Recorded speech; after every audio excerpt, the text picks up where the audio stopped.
কাজ, এটা আমরা সবাই জানি। এই জন্য আমানত যেন সঠিকভাবে প্রদান করা হয় আমাদের দায়িত্ব এবং কর্তব্য। এই জন্য আমাদের প্রিয় নবী জনাবে মুহাম্মদ কুল্লুকুম মাসউলুন আন রাইয়াতি, তোমরা সকলেই দায়িত্বশীল। এবং দেশের এই যে স্বাধীনতা, এই স্বাধীনতা যেন অক্ষুণ্ণ থাকে এবং অশান্তি ছিল, এই ধরনের পরিস্থিতি যেন আমাদের সামনে না আসে। আমাদের যে অধিকার, নাগরিক অধিকার ভোট প্রদান, এই ভোট প্রদানের ক্ষেত্রে আমরা তাদেরকে সচেতন করব। অতীতের অনেক নির্বাচনে আমরা দেখেছি ভোট দিতে, এই দায়িত্ব প্রদান করার জন্য অবশ্যই ভোট প্রদান করা আমাদের জন্য আবশ্যক। আমরা তা করব ইনশাআল্লাহ। সত্য রক্ষার জন্য আমরা ভোট দিয়েও আমাদের এই দেশের সার্বভৌমত্ব রক্ষা করব।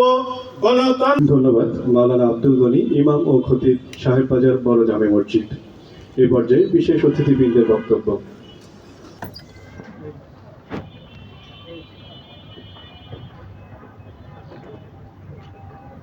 বিসমিল্লাহির রহমানির রহিম।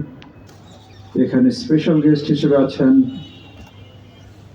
জনাব মনির হাজার, মাননীয় প্রধান মোহাম্মদ শাহজাহান পিপিএম বার পিএইচডি, রেজিডেন্সি রাজশাহী। সামনে অন্তর্ভুক্ত এবং লিস্টেড ইমাম সাহেব, খতিব সাহেবগণ, আসসালামু আলাইকুম, শুভ সকাল। স্ট্রেটওয়ে বললেন যে আসলে ভোট দিব বা ভোট দিলে কি হবে, না ভোট দিলে কি হবে। আমরা হয়তো পেপারসটা পড়েছি, বাট আমি যদি আরেকবার, এটিও পয়েন্ট, সংবিধানের গুরুত্বপূর্ণ পরিবর্তনের ক্ষেত্রে গণভোটের বিধান চালু পূর্ণ সংসদীয় কমিটি সমূহের সভাপতি নির্বাচিত হবেন। যত পর্যায়ক্রমে বাড়বে, ক্ষমতার ভারসাম্য প্রতিষ্ঠার জন্য পার্লামেন্টে একটি উচ্চ কক্ষ, অধিকারের সংখ্যা, যেমন ইন্টারনেট সেবা কখনো বন্ধ করা যাবে না, রাষ্ট্রপতি ও প্রধানমন্ত্রীর ক্ষমতার মধ্যে একটা ভারসাম্য থাকবে। দেশ পরিচালনার দিক নির্দেশনাটা আপনাদের কাছ থেকে, বাংলাদেশের মানুষের কাছ থেকে আসা দরকার। এই জায়গায় আমরা আসলাম কিভাবে? আসলাম 2024 সালের গণ অভ্যুত্থানের পরে রাজনৈতিক দলগুলোর মধ্যে আলাপ আলোচনা করে একটা জুলাই জাতীয় সনদ 2025 তৈরি হলো। আমরা আমাদের আন্তরিক প্রচেষ্টা দিয়ে, এবং এখন যখন আমি বলি আমরা, তখন আমরা বলছি রাজনৈতিক দলগুলো, কমিশনগুলো, ব্যক্তিগতভাবে আমরা সকলে মিলে কি চেষ্টা করলাম যে সকলে ভবিষ্যৎ কিভাবে হবে এ বিষয়ে আমরা একমত হতে পারি কিনা। যতটা একমত হয়ে গেল, কিছু কিছু ভিন্ন মত সত্ত্বেও আমরা সকলে মিলে একটা জুলাই জাতীয় সনদ তৈরি করলাম এবং রাজনৈতিক দলগুলো অঙ্গীকার করলেন যে এই সনদে বর্ণিত যে সমস্ত বিষয়ে ঐক্যমত্য হয়েছে সেগুলো তারা বাস্তবায়ন করবেন। এই জাতীয় সনদ সংবিধানে অন্তর্ভুক্ত হবে এবং সুস্পষ্টভাবে জনগণের ম্যান্ডেট নিয়ে সেটা করা হবে। জুলাই জাতীয় সনদের কিছু বিষয়ে ভিন্ন মত থাকলেও গণভোট অনুষ্ঠানের ব্যাপারে রাজনৈতিক দলগুলোর মধ্যে কোনো রকম ভিন্ন মত ছিল না। সকলেই বলেছেন যে আসুন আমরা সকলে মিলে জনগণের কাছে যাই, তাদের কাছে জিজ্ঞাসা করি। আমি একটু অপেক্ষা করব আজানটা শেষ হবে। সকলে বললেন আসেন আমরা জনগণের কাছ থেকে এই ম্যান্ডেটটা নেই। এখন আপনারা প্রশ্ন করতেই পারেন, যে কেউ প্রশ্ন করতে পারে যে সবগুলো রাজনৈতিক দল যারা গণতন্ত্রের সংগ্রামে ছিল, ফ্যাসিবাদের বিরুদ্ধে লড়াই করেছে, আত্মদান করেছে, নিপীড়ন সহ্য করেছে, তারা যদি একমত হয় তাহলে আবার জনগণের কাছে আসতে হবে কেন? কারণ হচ্ছে বাংলাদেশের 13 কোটি মানুষ সকলে রাজনৈতিক দল করেন না। ফলে রাজনৈতিক দলগুলো একটা বিশাল সংখ্যক মানুষের প্রতিনিধিত্ব করেন বটে, কিন্তু সকলের কি করেন না। তাহলে আমরা সকলকে সুযোগ দেই নাগরিক হিসেবে আপনাদেরকে, যে আপনারাই বলুন ভবিষ্যৎটা কিরকম হবে। আমরা যখন একটা নির্বাচনে ভোট দিই, জাতীয় সংসদের নির্বাচনে ভোট দিই, আমরা 5 বছরের জন্য আমাদের প্রতিনিধি তৈরি করি। 5 বছর পরে আবার ভোটের মাধ্যমে হয়তো তারাই ফেরত আসবেন অথবা অন্য কেউ বিজয়ী হবেন।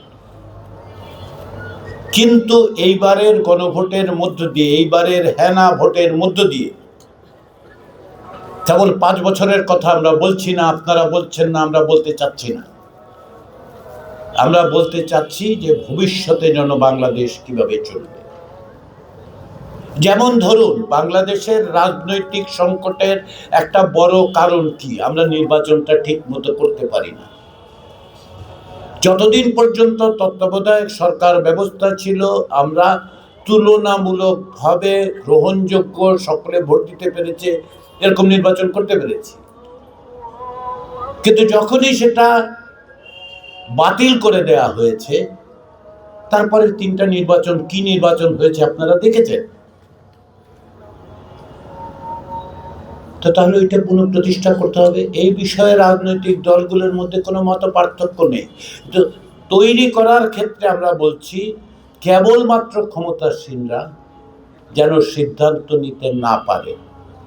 আমরা বলছি রাজনৈতিক দলগুলোর মধ্যে অধিকাংশের মধ্যে ঐক্যমত্য হচ্ছে যে ভবিষ্যতে তত্ত্বাবধায়ক সরকার ব্যবস্থাটা পুনঃপ্রতিষ্ঠার ক্ষেত্রে জাতীয় সংসদে আলাপ আলোচনা করে ক্ষমতাসীন দল, বিরোধী দল এবং তৃতীয় যে দল, যেটা দ্বিতীয় বিরোধী দল, তাদেরকে যুক্ত করে নিয়ে একটা প্রক্রিয়ার মধ্যে দিয়ে যেন আমরা এটা করি। তাতে কি হবে? সকলের অংশগ্রহণে সকলের কাছে গ্রহণযোগ্য হবে। একসময় আমরা তত্ত্বাবধায়ক সরকার ব্যবস্থায় প্রধান বিচারপতি, সাবেক প্রধান বিচারপতির নেতৃত্বে করার ব্যবস্থা করেছিলাম, কিন্তু কি দেখা গেল? তাতে করে বিচার বিভাগ পুরোটাই রাজনৈতিক দল, ক্ষমতাসীন দল নিয়ন্ত্রণ করতে চায়। আগামীতে কে তত্ত্বাবধায়ক সরকার প্রধান হবে সেটা নির্বাচন করতে চায়, তার আগের থেকেই ঠিক করে ফেলতে চায়। সেটা যদি আপনি বন্ধ না করেন তাহলে কি দাঁড়াবে? আপনি, আমি আর ভোট দিতে পারবো না। আমি তো ভোট দিতে চাই, আপনি তো চান। এটা নিশ্চয়তা বিধান আমরা কিভাবে করব? জুলাই জাতীয় সনদ এবং গণভোটের এইটা একটা প্রশ্ন। বাংলাদেশের দুর্নীতির ভয়াবহ অবস্থার কথা আমরা কে না জানি। এটা আমরা বন্ধ করব কিভাবে? দেখুন, যে টাকা লুটপাট হয়েছে সে টাকা কার? আপনার। এই যে কৃষক, তার পয়সা। এই যে আপনি আমি দোকানে যাই, ভ্যাট দেই, এটা দেই, ওইটা দেই, বছর শেষে আয়কর দেই, এটা দেই, কি হয়? সেই টাকা লুট হয়। তা আপনি সেটা বন্ধ করবেন কিভাবে? তাহলে এমন একটা প্রতিষ্ঠান দরকার যে স্বাধীনভাবে এই লুটেরাদের উপর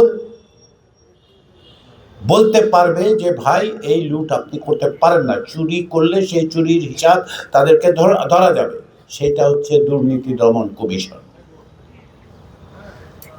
আমরা চাই যে এটা একটা স্বাধীন প্রতিষ্ঠান হোক, যাতে করে ক্ষমতায় কে আছে কে নাই। দুর্নীতি দমন কমিশন কি কারণে ব্যবহৃত হয়েছে?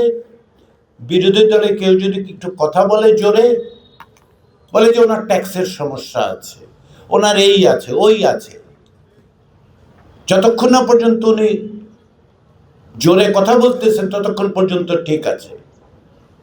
ক্ষমতায় যারা আছে তারা লুট করছে, এই করছে, ওই করছে, আমরা তার কোনো হিসাব পাই না। তাহলে একটা স্বাধীন প্রতিষ্ঠান আপনার দরকার। আপনার একটা স্বাধীন প্রতিষ্ঠান, অনেকে বলতে পারেন ভাই নির্বাচন কমিশন স্বাধীন হলে আমার কি লাভ? আপনার লাভ হচ্ছে আপনি সেটা রাজশাহীতে থাকেন কিংবা ঢাকা শহরে থাকেন, তাতে পার্থক্য হয় না যে আপনার অধিকার প্রতিষ্ঠার জন্য এটা জরুরি। দেশের দুর্নীতি মোকাবেলা করার জন্য দরকার হচ্ছে একটা স্বাধীন প্রতিষ্ঠান, তার নাম দুর্নীতি দমন কমিশন। শুধু দুর্নীতি দমন কমিশন দিয়েও কিন্তু হবে না।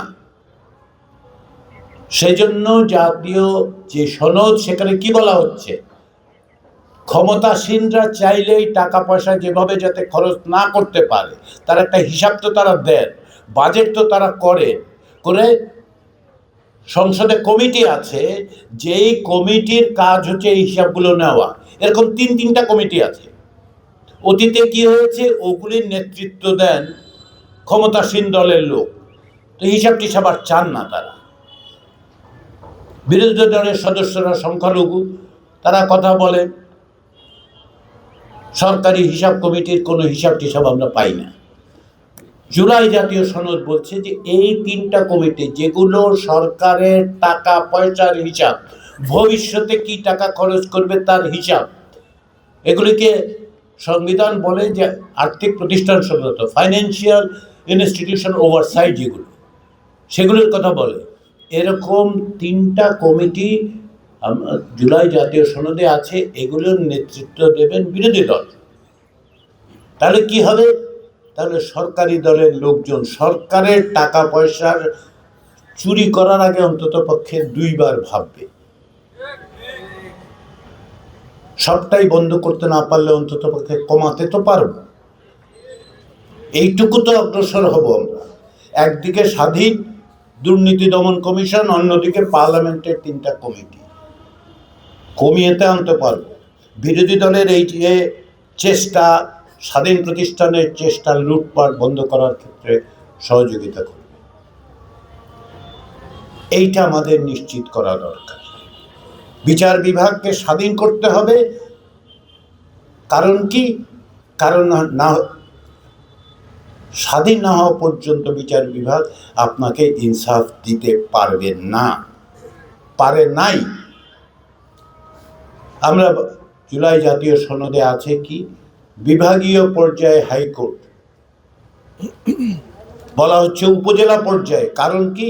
আপনি একটা রিট পিটিশন করলে, একটা জামিনের জন্য প্রত্যন্ত এলাকা থেকে ঢাকায় গিয়ে বসে থাকতে হয়, মানুষ তো ফতুর হয়ে যায়।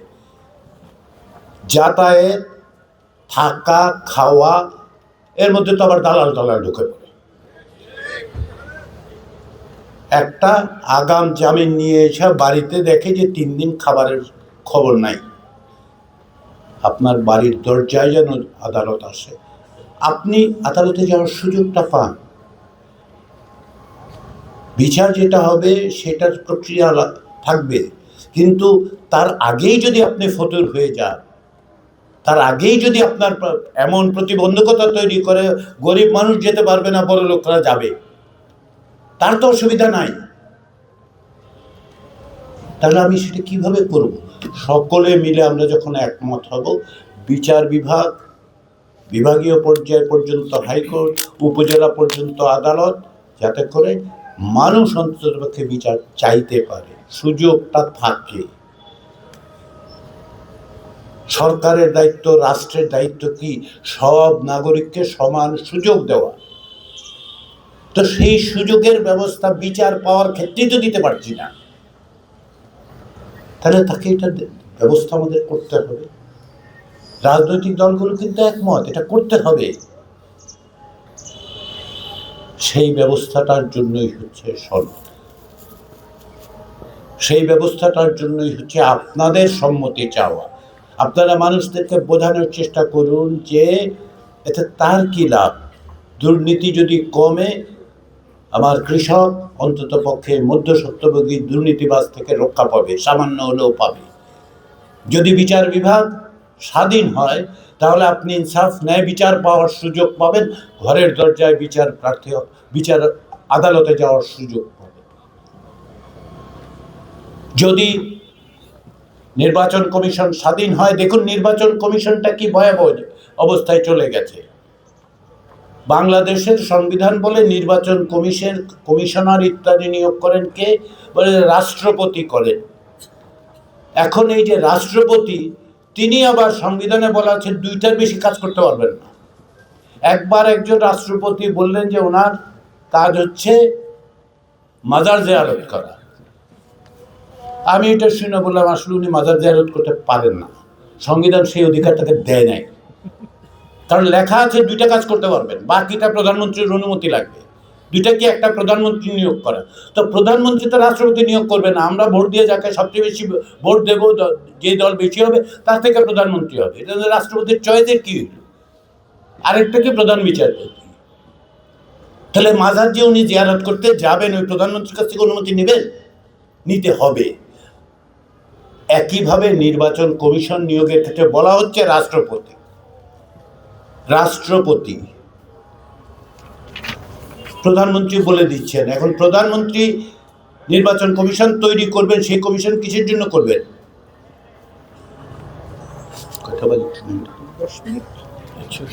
তো নির্বাচন কমিশন প্রধানমন্ত্রী তৈরি করলে কিসের জন্য করবেন? উনি জেতার জন্য করবেন। উনি তো বোকা মানুষ না। আমি হলো তাই করতাম। তাহলে আমার এই ক্ষমতাটা বন্ধ করতে হবে, তাই তো? এই যে প্রধানমন্ত্রীর একক ক্ষমতা, সেইটাই কমানোর জন্য সব রাজনৈতিক দল একমত হয়েছে কি তিনি সমস্ত জীবনের 10 বছরের বেশি থাকতে পারবেন না। 16 বছর থাকার, আরো যদি আগের 5 বছর যোগ করে 21 বছর হয়, তার পরিণতি তো আমরা দেখেছি না? হাড়ে মাংসে মজ্জায় টের পেয়েছি। তাহলে ক্ষমতা আপনার কমাইতে হবে, ক্ষমতা ভাগ করতে হবে। কিছু কিছু প্রশ্নের মধ্যে একটা প্রশ্ন হচ্ছে পিআর পদ্ধতি জিনিসটা কি এবং আমরা উচ্চ কক্ষ দরকারটা কি। আমি আপনাদের প্রশ্নগুলোর থেকেই কথাগুলো বলার চেষ্টা করছি। বাংলাদেশে কি হয়? বাংলাদেশে সংবিধান ইচ্ছামতো সংশোধন হয়, 17 বার হয়েছে। কিভাবে সংশোধন হয়েছে? যে আপনি সংসদে 2/3 থাকলেই আপনি মন মতো সংবিধান সংশোধন করে তত্ত্বাবধায়ক সরকার ব্যবস্থা বাতিল করে দিতে পারেন। তারপরে ইচ্ছামতো রাতের ভোট, দামি নির্বাচন কি করতে পারেন। এটা বন্ধ করবেন কিভাবে? জুলাই জাতীয় সনদ বলা হচ্ছে এর বাইরে একটা আলাদা হাউস তৈরি করা 100 জনের, এটাকে আমরা উচ্চ কক্ষ বলছি। 100 জনের থেকে কিভাবে 100 জন হবে? বলে যে আপনি যে ভোট দিলেন, ধরেন আপনি একটা দলকে ভোট দিচ্ছেন, তারা 5% ভোট পাইছে। তাদের দেখা গেল যে সারা দেশ জুড়ে 5%, কোথাওই তারা একটা সিটও পায় নাই। ফলে আপনার সংসদে আপনার কোনো প্রতিনিধিত্ব নাই। কিন্তু আপনার 5% ভোটের কোনো দাম নাই, থাকতে হবে। ওই জন্য আপনার ওই 5%-এর ভিত্তিতে ওই যে 100টা সিট, তার মধ্যে অন্তত 4-5টা লোক যাবে। এইটাই হচ্ছে সংখ্যানুপাত, এটাই হচ্ছে পিআর সিস্টেম। আপনার প্রত্যেকটা মানুষের ভোটের মূল্য যদি দিতে চান, তাহলে আমরা উচ্চ কক্ষে বলতেছি পিআর সিস্টেমটা করলে কি হবে? সকলের মত পথের একটা প্রতিনিধিত্ব হবে। দ্বিতীয় সেটা হচ্ছে সংবিধান সংশোধন করতে হলে আপনি সংসদে 2/3 যথেষ্ট না, উচ্চ কক্ষে অন্তত পক্ষে 100 জনের মধ্যে 51 জন আপনার লাগবে। তো 51 জন লাগলে সুবিধাটা কি? সুবিধাটা হচ্ছে এই, বাংলাদেশে থেকে 50% ভোট পায় না কোনো দল। তাহলে আপনি যদি কোনো সংবিধান সংশোধন করতে চান, আপনার দলের বাইরে 4-5টা লোক, 7টা লোক, 6টা লোক লাগবে। তো লাগলে কি করবে? আপোষ করবে, তাই তো? যেটা জাতীয় প্রয়োজন না সেরকম জিনিস আপনি সংশোধন করতে পারবেন না। তারপরেও আবার আমরা বলছি যদি মৌলিক বিষয় হয় তাহলে জনগণের গণভোট নিতে হবে। এইটাই হচ্ছে পিআর সিস্টেমের উচ্চকক্ষ তৈরির প্রয়োজন। এর মধ্য দিয়ে সকলের ভোটের মূল্য হবে সকলের প্রতিনিধিত্ব নিশ্চিত হবে, ইচ্ছামতো সংবিধান সংশোধন করা যাবে না। আরেকটা কাজ হবে, রাষ্ট্রপতি যখন নির্বাচিত হন তখন তাকে উচ্চকক্ষেও জিততে হবে। তো জিততে হলে কি হবে, তা ভালো লোক দেবেন, সকলের কাছে গ্রহণযোগ্য লোক দেবেন, যে লোকটা সৎ, যে লোকটার কাছে আমরা আস্থা রাখতে পারি। রাষ্ট্রের প্রতিনিধি যেন আমাদের সকলের শ্রদ্ধের জায়গা তৈরি হয়। আমরা এখন এই যে বিষয়গুলো, ভোটটা কিভাবে দেবেন, ভোটটা দেওয়ার ক্ষেত্রে খুব সহজ। আপনারা যখন যাবেন আপনাদেরকে দুটো ব্যালট দেওয়া হবে, একটা সাদা ব্যালট, সেখানে মার্কা থাকবে, নাম থাকবে, আপনার প্রতিনিধি যাকে মনে চায় আপনার বিবেচনায় যে লোকটা আপনাকে প্রতিনিধিত্ব করতে পারে তাকে ভোট দিন। আর গোলাপি রঙের ব্যালটটাতে আপনাকে দেয়া হবে আপনি এই যে প্রস্তাবগুলোর পক্ষে আছেন না বিপক্ষে আছেন, হ্যাঁ অথবা না। তো অনেকে বলে যে ওইখানে তো মার্কা থাকবে, সাদাটার মধ্যে গোলাপিটায় কোনো মার্কা থাকবে না। আমি বলি মার্কা থাকবে, একটা হচ্ছে টিক চিহ্ন আর একটা হচ্ছে ক্রস চিহ্ন। টিক চিহ্নটা হচ্ছে গণভোটের মার্কা, টিক চিহ্নই হচ্ছে ঠিক টিক, চাইলে পরে ঠিক, সিল দিন টিক, ঠিক আছে, এইটাই বলে। ফলে মার্কা থাকবে এবং সেই মার্কায় আপনারা ভোট দেবেন। আমার আরেকটা জিনিস সেটা হচ্ছে যে আপনারা প্রশ্ন করেছেন যে জাতীয় সনদ মানতে কতটা বাধ্য থাকবে।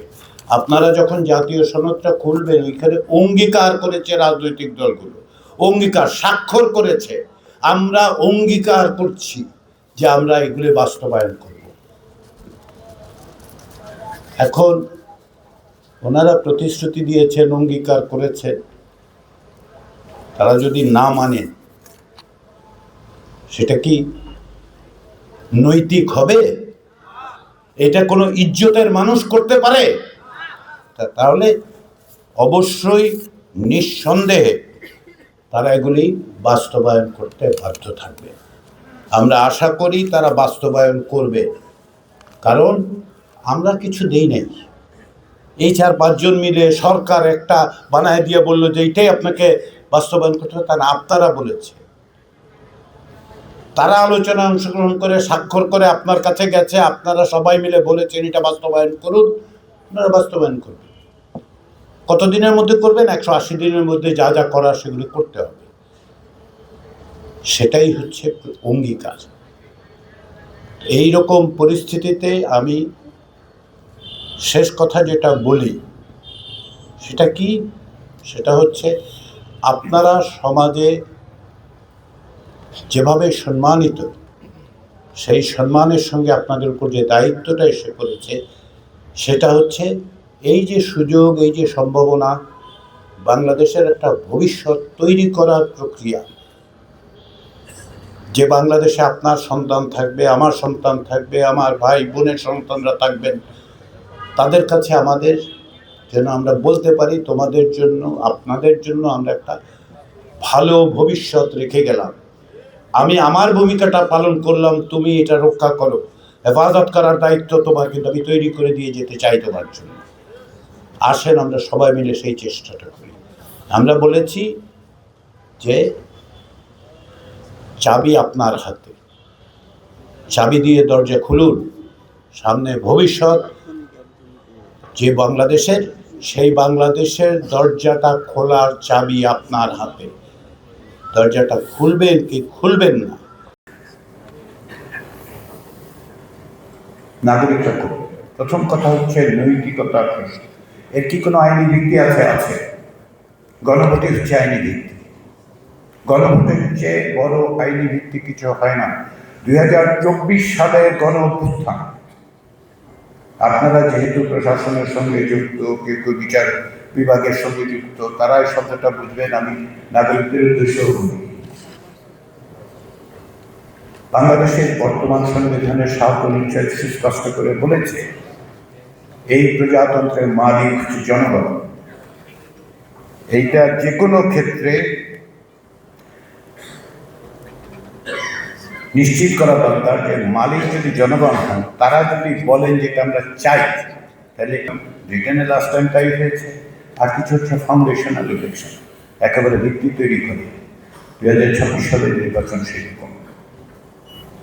এবং এর মধ্যে দিয়ে গণভোট পাস হলে সংবিধান সংস্কার পরিষদ তৈরি হবে, যার এই ক্ষমতা থাকবে, যেটা আদালতে প্রশ্ন করলে যে কেউ আইনিভাবে এটা মোকাবেলা করতে পারে যে কিসের জোরে ত্রয়োদশ জাতীয় সংসদ, যা সংবিধান সংস্কার পরিষদ এই পরিবর্তনগুলো করেছে, এটা তাকে ব্যবস্থা করতে হবে। এই গণভোটের মধ্যে দিয়ে আপনি সেই ক্ষমতাটা স্থায়ী আইনিভাবে ত্রয়োদশ সংসদকে দিচ্ছেন। মানুষকে বোঝান, যদি মৌলিক পরিবর্তনকে আইনি ভিত্তি, সাংবিধানিক ভিত্তি, প্রাতিষ্ঠানিক ভিত্তি দিতে হয়, তাহলে গণভোটে অন্যতম বিষয় হচ্ছে যে এর মধ্য দিয়ে ত্রয়োদশ জাতীয় সংসদ, সংবিধান সংস্কার পরিষদগুলো নির্বাচিত হবে। একই সদস্য কিন্তু তাদের 18 মাসের ভিতরে বাস্তবায়ন করতে হবে। প্রশ্ন হচ্ছে বাস্তবায়ন না করলে কি নৈতিকভাবে, আইনিভাবে আপনি মোকাবেলা করতে পারেন। এই অঙ্গীকার তারা করেছে জাতীয় জুলাই জাতীয় সনদের শেষ পৃষ্ঠায় স্বাক্ষর করে রাজনৈতিক দলগুলি অঙ্গীকার করেছে। ফলে এটা সম্ভব। মানুষের কাছে যে প্রশ্নটা বড়, সেটা তো সবসময় আমার কি হবে, একই সঙ্গে এটাও প্রশ্ন আমার সন্তানের কি। আপনার সন্তানকে আরেকবার রাজপথে গুলি খেয়ে মরুক আপনি চান? আপনি কি চান এদেশে একটা দুর্নীতি মুক্ত ব্যবস্থার জন্য প্রতিষ্ঠান তৈরি হোক? আপনি কি চান যে আপনারা যারা প্রশাসনে আছেন তারা প্রভাবমুক্তভাবে কাজ করতে পারেন?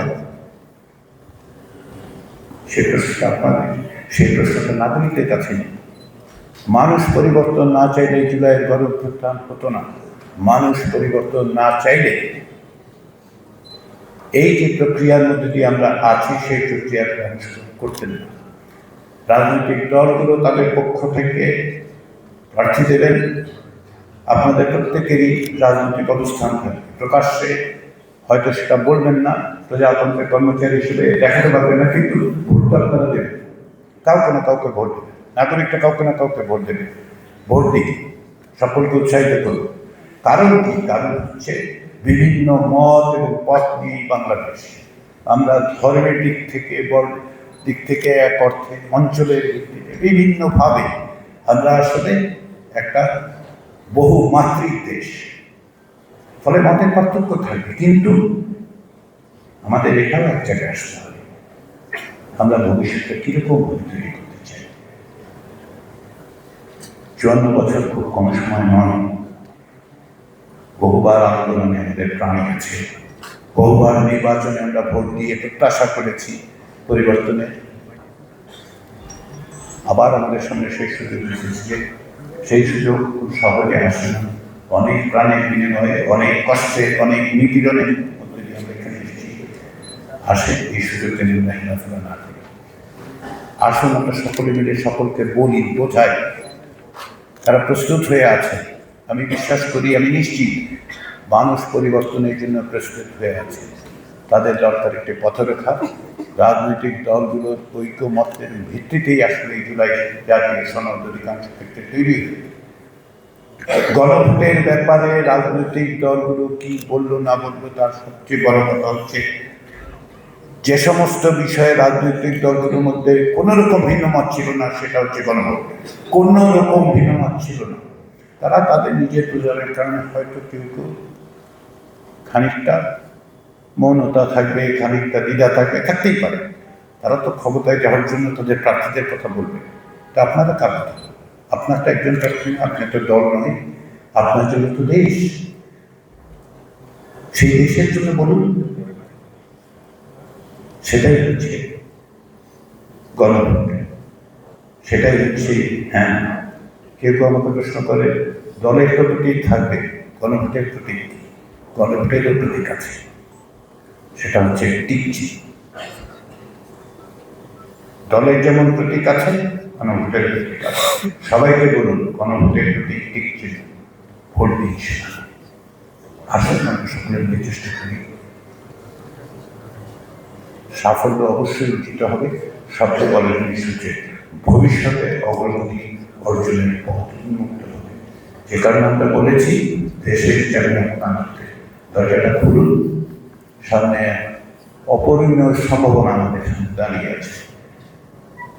ভিন্ন ভিন্ন মত থাকবে, কিন্তু এক জায়গায় নদীর বহু স্রোত থাকে, মোহনা একটাই। সেই মোহনায় মিলতে হবে, সেই মোহনা বাংলাদেশ, সেই মোহনা হচ্ছে গণতান্ত্রিক জবাবদিহিমূলক রাষ্ট্র। আসুন সকলে সেই চেষ্টায় সম্মিলিতভাবে অংশগ্রহণ করি। সবাইকে ধন্যবাদ।